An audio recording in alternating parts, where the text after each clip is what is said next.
When we first started the farm, the reaction we were looking for was mainly from brewers. And for them, the reaction at first was definitely not what we had hoped that it would be. There wasn't a lot of information out there, and we were scrounging and how to plant them, how tall to make the trellises, because it's Montana. Will it grow that tall? I don't know. Nobody believed in it at all. Nobody thought hops in Montana was possible. They thought it was too cold here. They thought the days were too short.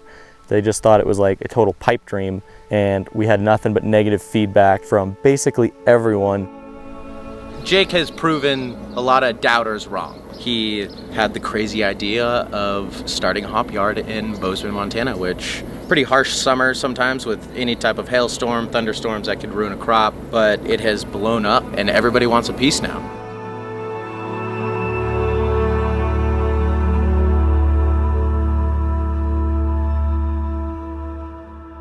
They're plants. This isn't rocket science. Like, they must grow here, right? We put in an acre, put in a couple hundred plants, and saw them grow. And then after proving that out, that's when we started to go bigger. I feel like everyone was sort of along the same timeline as us. You know, they sort of saw that we were growing plants, and so they put in other yards, and then it's just grown pretty organically.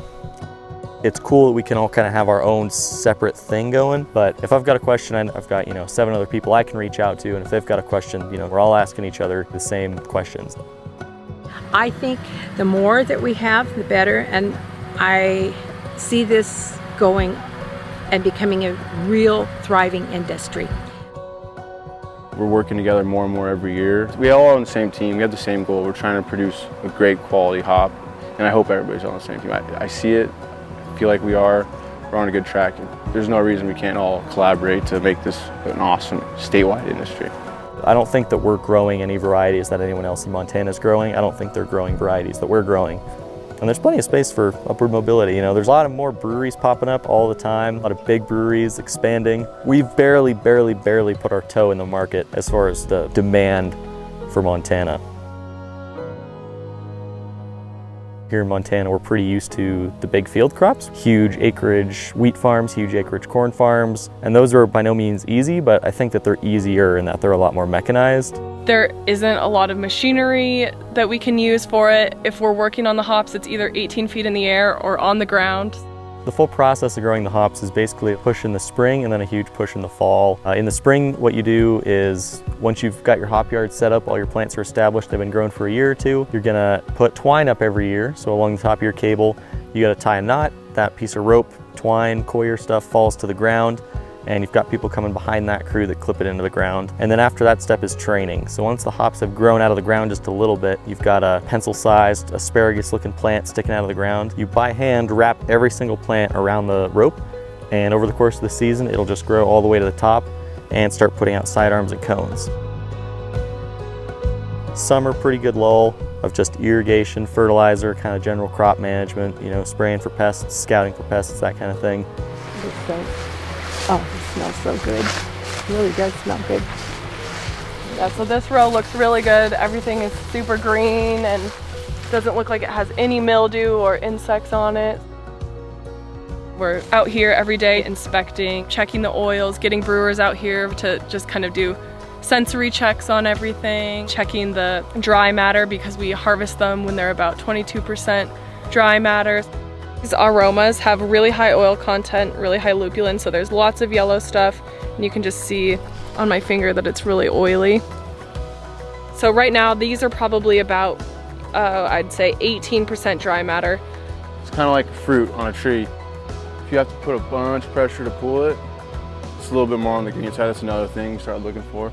The object is to not tax the machine as much as we can, get more plants through, move more product.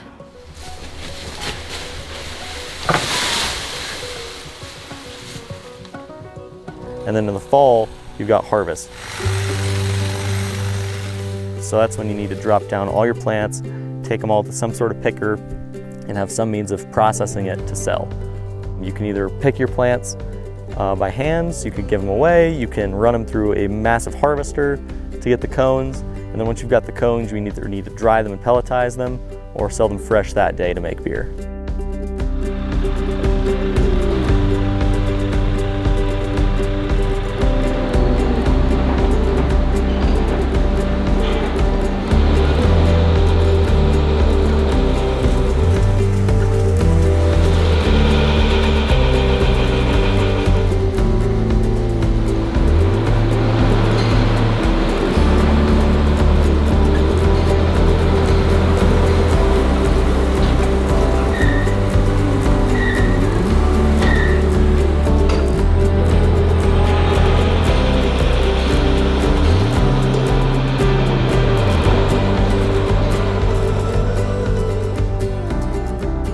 Currently, we're selling to a couple brokers and then breweries within the state, brokers that are doing a lot of stuff overseas. Our market is Montana, but there's a lot of hops. We got a lot of, it's hard to burn up 150,000 pounds of El Dorado. It's exciting, first year with production and we're sending stuff overseas. So it's a good feeling. It's a really good feeling. As far as Montana hops, how we rank against the rest of the Midwest, I'd say we're punching way above our weight.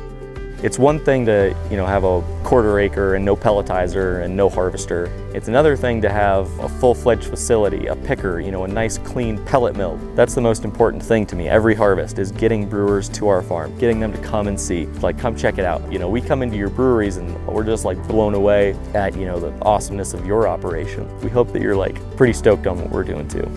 God, I was blown away. I'm a little starstruck. Like, this is a very organized, cleanly ran system up here, so it's cool to see it firsthand.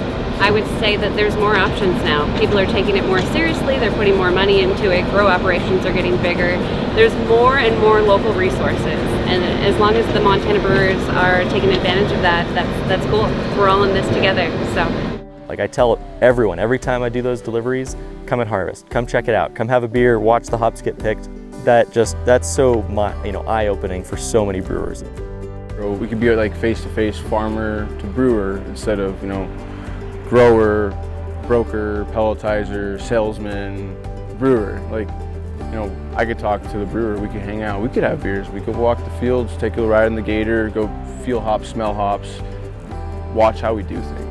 We can show them everything that we're spraying on the hops. We can show them everything we're feeding the hops. They can see it from day one to harvest and check it out. And we are also incredibly open to growing different varieties that they might want to try. We want to be that connected with our brewers here, and we want to grow what they want to use, and we want them to utilize all of this. You get quality assurance. You get a good friend, somebody that you can call, text whenever you need hops, like drop of a hat. You get that reliable, sustainable relationship built up. That seems worth a lot more than just, click and buy now on hops on the internet. Love it. Love it, love it, love it. I think we can produce a better product, and it's local. We can get it to our buyers sooner, our brewers, the people that it matters to. To have a product that you can support and it goes right back into Montana's economy and helps another neighbor out, it's, no-brainers. Probably 95% of our staff knows Jake just from coming in, and obviously he can't provide every single hop that we need in our brewery, but everybody loves the local thing. To support someone who's just, 5 minutes out of town? It's that close, it's an amazing product, and it's just too easy. So I'm really glad that Jake has involved us in his whole process of growing hops and letting us come out here and tour and pick and see the whole process and use such a great product in our beer that we fully support. Having local farms makes our communities so much stronger, and especially small farms like ours where they can drive 2 miles down the road and enjoy the beer that was made with our product. People love that. We love that. That's a really cool thing to be able to do. I would love in the next 10 years to see more farmers get involved in growing hops. I would love to see the community rally behind us. So I'd like to see us reach the level of Michigan or Colorado where craft hop growers they're a norm in the industry, and everyone knows that these small hop farmers make really quality pellets. It's a long road, but I would love to see 500 acres, and if it's achievable, we'll find out. But that's our goal at the current moment. It sounds grandiose, but I think it's entirely possible. The demand is there. We just have to get the word out that we have the hops. We can do this. We're trying to get the idea of Montana hops in front of people. We're trying to get them to understand that there are a lot of people working super hard to get ingredients into the beer, and the more people that know about that, the better. The beer scene and the hop scene are just so overlapped. I'd love to get more of the beer presence at hop events and then more hop stuff at beer events so that we can educate the consumer. Because in my mind, that's like the #1 important thing. When you're at your local brewery, if you ask, hey, you have any beers with local hops?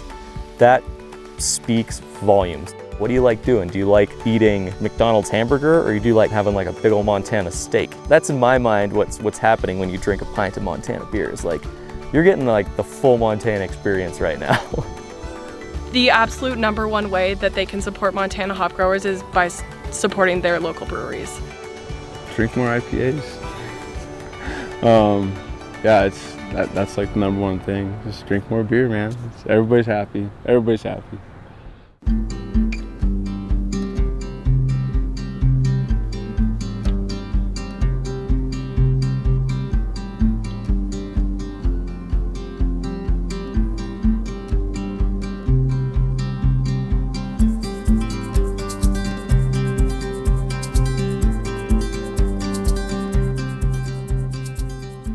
Jake ruined my day. I already had a beer and I don't know what to do with myself now. You're corrupted. He had 1 Miller Lite.